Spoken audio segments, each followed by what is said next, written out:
Good afternoon and welcome to the Midday News. Here's what we have in the bulletin. Taxi operators calling for fare increase to offset child seat legislation. 2 men killed in confrontation with police in Riverton.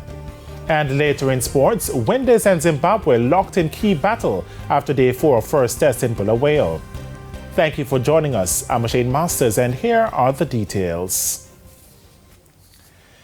Taxi operators are calling for a fare increase to settle the matter of child restraints in public passenger vehicles. The call was made during the island-wide protest on Monday and comes even as the government calls for the police to use their discretion in ticketing the operators of public passenger vehicles for carrying children under 12 years old without car seats. Cody and Barrett reports. Taxi operators argue the Prime Minister should have given a directive for police to hold off on prosecuting them for failing to carry passengers under 12 years old without car seats, instead of asking police to use their discretion.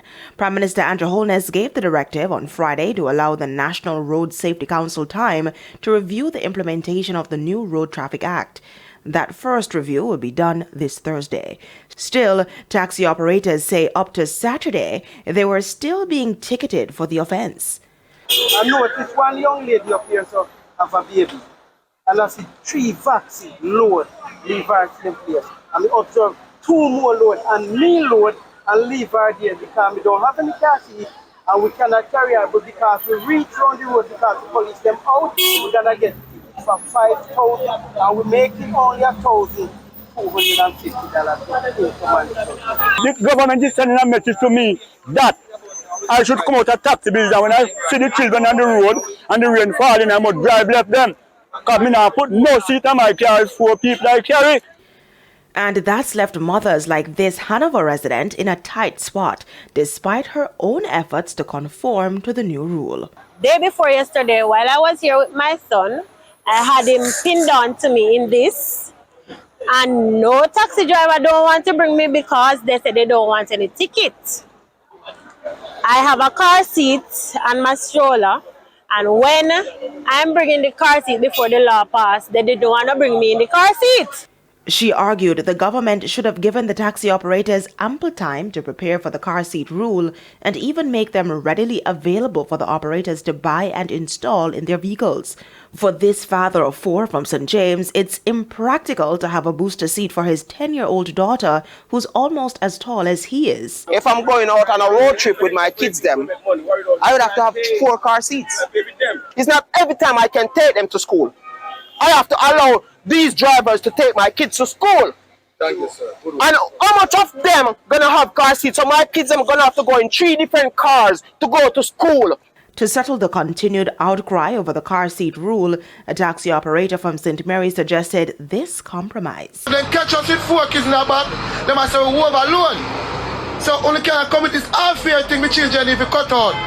Everybody must pay a full fare. The age now has nothing to do with taxi. And then we don't have a problem to carry 3 back.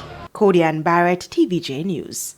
Meanwhile, some taxi operators in Manchester have entered a second day of strike action over unresolved issues with the newly enacted Road Traffic Act. Now, on Monday, the protest left students stranded. However, principal of the Malgoley High School, Christopher Thyme, says measures were implemented today to get his students to school safely. The majority of our students are from the inner communities of Malgoley. They didn't have a challenge, but the ones that are coming through Mandeville are the ones who had a challenge. So we use our 2 school buses to bring them in, bring them to school. And so we are hopeful that those who are here would have had the opportunity to get to school this morning. We will also assist them in the afternoon to get back into Mandeville, and whatever support we can give them to get back home, we will do so. Mr. Thyme says this approach was taken to prevent his students from being stranded in Mandeville, as this could lead to them becoming involved in activities unrelated to education. Meanwhile, President of the Central Manchester Taxi Association, Shirley Johnson, says although he did not recommend a second day of strike action, he understands based on the number of challenges taxi operators are facing. They are the one who banned their gas. They are the one who get in the problem.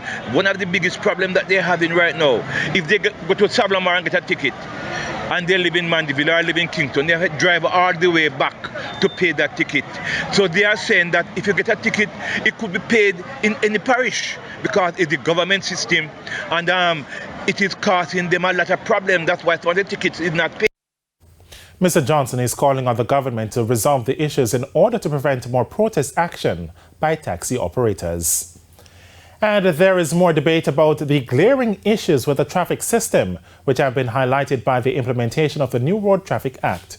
At least one taxi operator group argues that successive governments have overlooked the issues which are unfairly stacked against public transport operators. Details in this report. The government is this afternoon being pressured to fix the flaws with the island's traffic systems, especially as it relates to infrastructure for public passenger vehicles, PPVs, to have better outcomes. The call comes from President of TODS, Edgerton Newman, who says the system is rigged against taxi operators. Taxi operators complain that they collectively fork out millions of dollars each year for traffic tickets. But speaking on TVJ Smile Jamaica on Tuesday, Mr. Newman says this is due to the failure of the government, past and present. There's not one single taxi stop in Jamaica, and a taxi not supposed to stop at a bus stop. The facilities for parking is nowhere in the Kingston Metropolitan Transport Region for a taxi to park. Yeah. So they have to park where, listen, you pick up a man in Stony Hill, you take him to Halfway and have him drive around. You know what he does? When you reach the stoplight and jump out. The police is coming for you. He says it's a point which has been brought to the police high command, who themselves acknowledge that it's a problem. Go to Halfway and see how many police there. Maybe 30, 40, 50. I saw 75 police in one day. Everybody have a ticket book. Because they know it's a revenue for government. That's the only way you get revenue, from us out there, because you don't get it from the man who have the gun. You pay him. You take care of him in lock. It's why Mr. Newman believes that before the new act was implemented, there should have been dialogue. How can you have a major change to the motoring community without having a campaign to know exactly what is what? We are confused as to certain things. A point which Vice Chairman of the National Road Safety Council, NRSC, Dr. Lucien Jones, agrees with. He says his organization was strident in its push for a public education campaign. So I don't know whether or not it is a lack of public education alone that has occasioned the pushback from the public. What I do know is that if we had had the kind of public education that we had envisioned and called for, it might have been a different story in respect of people getting an opportunity to hear what is in the act, to respond at the time before the provisions were rolled out. And who knows, maybe some kind of discussion could have been fostered that might have prevented the pushback. I don't know, a speculation. As for the taxi areas, he says that's something the government will have to look at. I'm sure the government before about the lack of pick-up and drop-off spots for the public transport operators. I'm reasonably sure that matter will come up at the meeting tomorrow. And that's a matter for the government to decide on. That's not a matter for we who are road safety experts and promoters of safety. That's a matter of politics. A teenager and a man were fatally shot during an alleged shootout with the police in Riverton City, St. Andrew last night. The deceased have been identified as 17-year-old Dravid Davey and a man known only by his alias, Chups. The police say 2 illegal firearms and 15 rounds of ammunition were seized. Now it's reported that a police team was on foot patrol in Riverton City when it came under gunfire from a group of men on Ferguson Drive. Between themselves and a group of men. When the shooting subsided, they came upon 2 men clutching separate firearms. They were assisted to Kingston Public Hospital, where both men were pronounced dead. This encounter here in Riverton highlight the gruesome nature of the work that we do within these hotspots, within St. Andrew South, and if I may say across the island, where brazen individuals armed with firearms are willing not just to take the lives of innocent Jamaicans, but to take on members of the security force. The police believe that the group of men are members of the Blue Winter Gang operating in Riverton City. Hence, this appeal from Operations Officer for the St. Andrew South Police, Superintendent Damian Manderson. The wanted men, the Marquis, and all the others inside here who are wanted, want to use the opportunity to call on them to turn themselves in come with a pastor, come with your lawyers, come with a teacher, come with a family member, justice of the peace. Find somebody and turn yourself into the police. One thing is sure is that we will not relent until we restore order to this community and to all the communities across this police division. And it's time for a break here on the Midday News, but please stay with us. More stories when we return. Welcome back to the Midday News. The Manchester Association of Branch Societies, a local arm of a Jamaica Agricultural Society, is calling on law enforcement to improve their approach in tackling Praedial larceny. Cody Barrett tells us more. On Sunday, 15 goats that were stolen from a Manchester farmer were recovered in an operation in Kingsland in the parish. Despite the success, President of the Manchester Association of Branches Society, Jones Oliphant, is upset that small farmers continue to suffer because of theft. He says farmers are now discouraged from a career in agriculture. You imagine, all those farmers who have lost these goats woke up this morning only to discover that their goats are nowhere around.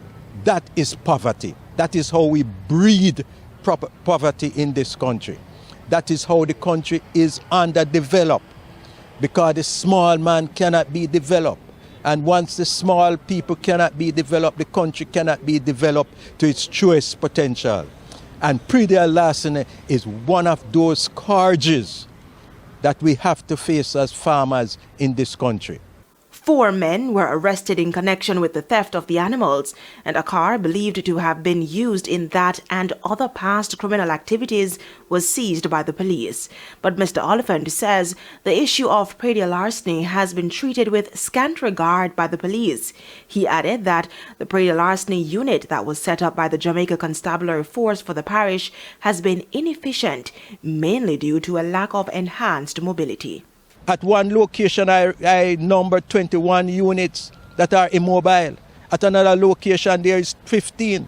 Another location, there is 5. Another location, there is 10. All of these units are down. It shows improper maintenance, and maintenance should be done that at least the police force is mobile, that they can patrol properly. Cody Barrett, TVJ News. And it's now time for the Business Minute. Spring water company Lifespan is looking to expand overseas and tap into other opportunities.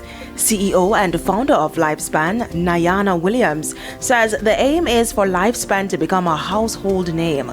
The company had production challenges during COVID and struggled to supply the market effectively, but it is now focusing on getting back to pre-pandemic levels by getting additional resources and tapping into export markets.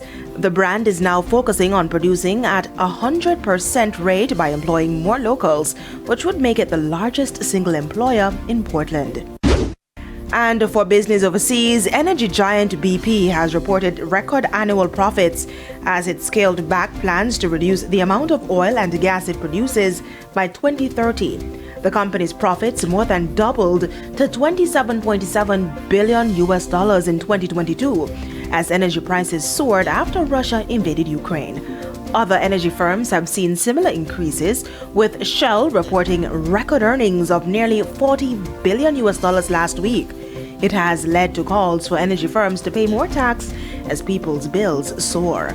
That's it for the Business Minute. I'm Cody Barrett. And now for the top regional and international stories. In the region, in Antigua, the main opposition United Progressive Party, UPP, says on Tuesday it will stage a protest action against the government's decision to legalize the status of hundreds of African migrants who traveled to the island late last year from West Africa. In a statement last week, the UPP questioned the decision taken by the government to help these migrants and cited national security concerns as well as the implications for the labor market. However, Antigua's Information Minister, Melford Nicholas, says that over 900 people have already arrived on the island on different charter flights from Nigeria, and over 200 have since left the island. On the international scene, the death toll from the 7.8 earthquake in Turkey and Syria continues to climb and has exceeded 5,000 people. The Turkish government has since closed schools for a week, and the president has declared 7 days of national mourning. Meanwhile, aid from around the world and rescue operations are still underway with the hope to find survivors. And those were the top regional and international stories. I'm Cody Ann Barrett. And we head to a quick break. When we come back, Jermaine Brown will have your midday sports report.